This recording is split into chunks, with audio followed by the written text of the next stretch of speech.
यह इस देश के लिए बलिदान होने वाले भारत माता के उन सपूतों की धरती है जिन्होंने देश की सीमाओं की रक्षा करते हुए अपने आप को बलिदान किया है। लेकिन भाइयों बहनों,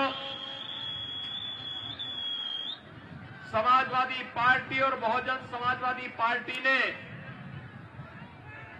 अपने शासन काल के दौरान आजमगढ़ के नौजवानों के सामने पहचान का संकट खड़ा किया था। ये पहचान का संकट इस रूप में खड़ा किया था कि 2017 के पहले आजमगढ़ का नौजवान अगर देश के अंदर और दुनिया के अंदर किसी होटल में रूम लेने के लिए जाता था, आजमगढ़ के नाम पर उसे बाहर कर दिया जाता था। किसी धर्मशाला में जाता था, उसे रहने की व्यवस्था नहीं दी जाती, ठहरने की सुविधा नहीं दी जाती थी। वह किसी के यहां जाकर के कहीं किराए पे मकान लेना चाहता था, आजमगढ़ के नाम पर उसे बाहर कर दिया जाता था। ये आजमगढ़ के साथ, नौजवानों के साथ, आजमगढ़ वासियों के साथ ये पहचान का संकट किसने खड़ा किया? ये खड़ा उन्हीं लोगों ने किया है जिन्हें बार बार आप यहां से विधायक बनाते हैं। और भाइयों बहनों, आजमगढ़ से जो लोग बार बार सांसद बन रहे हैं, इन लोगों ने आजमगढ़ के सामने पहचान का संकट खड़ा किया है।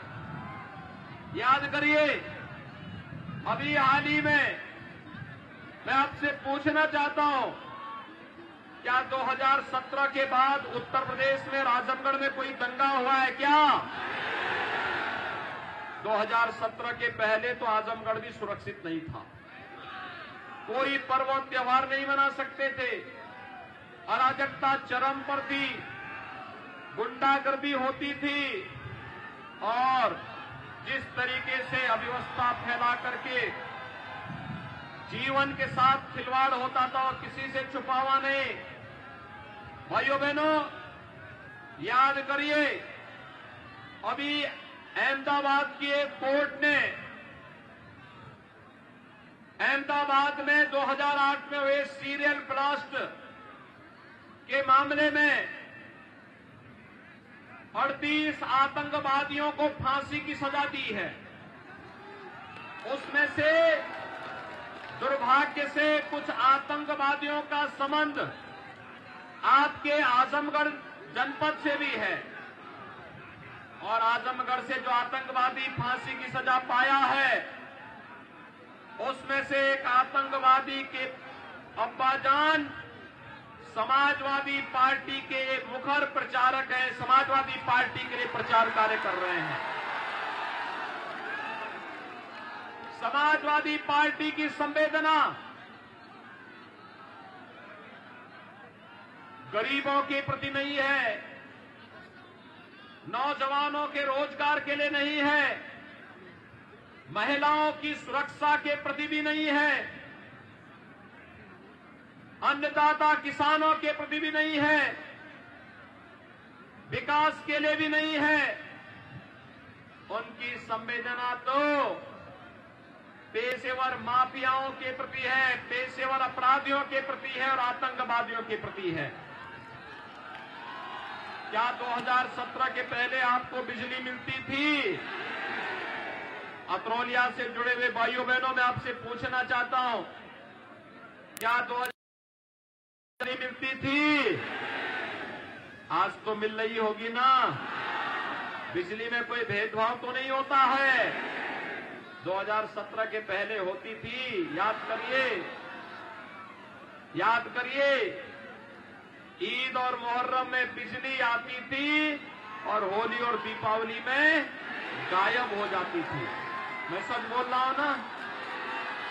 हमने तो प्रधानमंत्री मोदी जी के मंत्र को अपनाया, सबका साथ, सबका विकास, सबको बिजली, पर्याप्त बिजली। मिल रही कि नहीं मिल रही बिजली? कोई भेदभाव तो नहीं है ना? भाइयों बहनों, कोरोना कालखंड में जी रहे हैं। पूरी दुनिया के अंदर लाखों लोगों की मौत हुई है। मुझे एक बात बताइए, कोरोना कालखंड में फ्री में टेस्ट, फ्री में उपचार और सबको वैक्सीन, फ्री में वैक्सीन दी गई। कितने लोगों ने वैक्सीन ली है? वैक्सीन, कोरोना का वैक्सीन कितने लोगों ने लिया है? वैक्सीन का पैसा तो नहीं लगा। देखो सच बोलना मुझे, वैक्सीन का पैसा नहीं लगा ना। सपा और बसपा की सरकार होती ना, ये वैक्सीन सब बाजार में दिख जाती, किसी को मिलती नहीं। आज तो किसी ने पैसा नहीं आता, प्रधानमंत्री मोदी जी ने सबसे वैक्सीन उपलब्ध कराई। कोरोना कालखंड में गरीबों को महीने में 2 बार राशन मिला कि नहीं मिला? सबको दाल, तेल, नमक, कोई भेदभाव तो नहीं हुआ है ना। सपा की सरकार में एक खाद्यान्न कहां जाता था? समाजवादी पार्टी के गुर्गे सारा राशन खा जाते थे। और भाइयों बहनों, बहुजन समाजवादी पार्टी की सरकार के समय बहन जी का हाथी का पेटी इतना बड़ा था कि सारा राशन निकल जाता था, गरीब को कुछ मिलता ही नहीं था। आज तो फ्री में दवा भी है, फ्री में राशन भी है। ये बताओ, कोरोना कालखंड में आजमगढ़ का सांसद समाजवादी पार्टी का मुखिया है, कितनी बार उन्होंने आजमगढ़ का दौरा किया?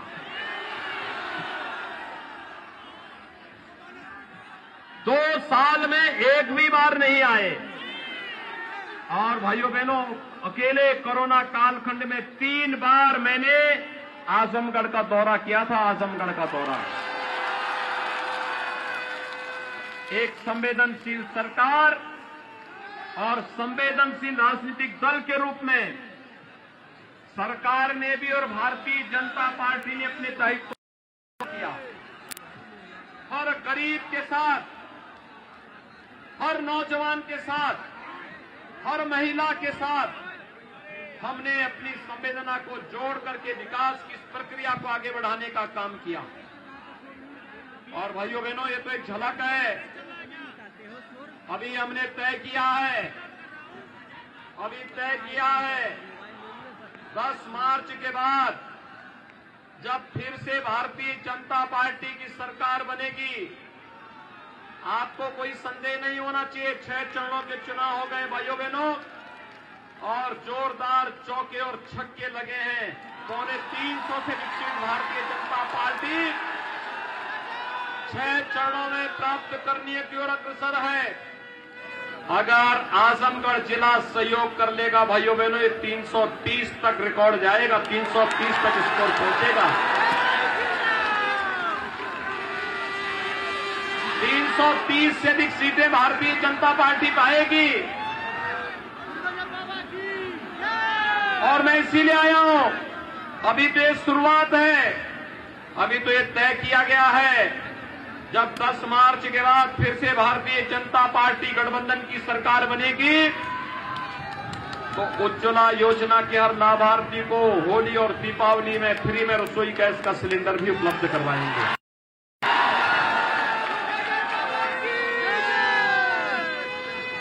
बेटी के जन्म लेने से लेकर के स्नातक तक पढ़ाई के लिए अब तक हम सरकार की ओर से भाइयों बहनों, अब तक हम सरकार की ओर से 15,000 रुपए का एक पैकेज 2017 से प्रारंभ किए हैं। अब मैंने तय किया है, सब सरकार बनेगी तो इस राशि को बढ़ा करके 15,000 से बढ़ा करके बेटी को 25,000 रुपया देंगे। कॉलेज जाने वाली हर मेधावी बेटी को स्कूटी उपलब्ध करवाने का काम भी करेंगे, फ्री में स्कूटी। और यही नहीं भाइयों बहनों, यही नहीं, बेटी की शादी के लिए, गरीब कन्याओं की शादी के लिए 2017 में मैंने प्रारंभ की थी मुख्यमंत्री सामूहिक विवाह योजना। 51,000 रुपए कन्यादान के लिए देते हैं। अब अगले 5 साल के अंदर 51,000 की राशि को बढ़ा करके 1 लाख करेंगे। 1 लाख। भाइयों बहनों, अन्नदाता किसान ट्यूबवेल का कनेक्शन लिया होगा। ट्यूबवेल के बिल को हमने भी आधा किया है और अगले 5 साल के अंदर इस ट्यूबवेल के बिल को पूरी तरह समाप्त करने की दिशा में हम कदम उठाएंगे। पिछले 5 साल में 5 लाख नौजवान को सरकारी नौकरी, 2 करोड़ नौजवान को रोजगार और स्वतः रोजगार के साथ जोड़ा गया और अगले तय किया। अभी हम 1 करोड़ नौजवान को टैबलेट और स्मार्टफोन दे रहे हैं। Online education, online examination, online competition के लिए। लेकिन भाइयों बहनों, समाजवादी पार्टी ने कंप्लेंट की है। उनका तो नारा ही है कि सबका साथ लेकिन सिपाही खानदान का विकास। उसके अलावा वे किसी का विकास ही नहीं चाहते। और भाइयों बहनों, हमने नारा दिया है सबका साथ और सबके विकास का। समाजवादी पार्टी ने शिकायत की है और हमने तय किया है, अभी तो 1 करोड़ नौजवान को टैबलेट स्मार्टफोन दे रहे हैं। 10 मार्च के बाद 2 करोड़ तक पहुंचाने का काम करेंगे। Digital access free. Sapa Basapa के लोग परेशान हैं क्योंकि इन्होंने तो वृद्धजनों की पेंशन को, विधवा महिलाओं की पेंशन को, दिव्यांगजनों की पेंशन पेंशन मिलती थी उस समय रोक दिया था। हम पेंशन बहाल किया और पेंशन बहाल 12,000 रुपए सालाना पेंशन की विधवाजनों के लिए की, विधवा महिलाओं के लिए, दिव्यांगजनों के लिए की। और भाइयों बहनों, वर्तमान में हम लोग प्रदेश के अंदर 1 करोड़ परिवारों को पेंशन दे रहे हैं रुपए सालाना। है अगले 5 साल के अंदर इस राशि को बढ़ा करके 12,000 रुपए से बढ़ा करके 18,000 रुपए सालाना करेंगे।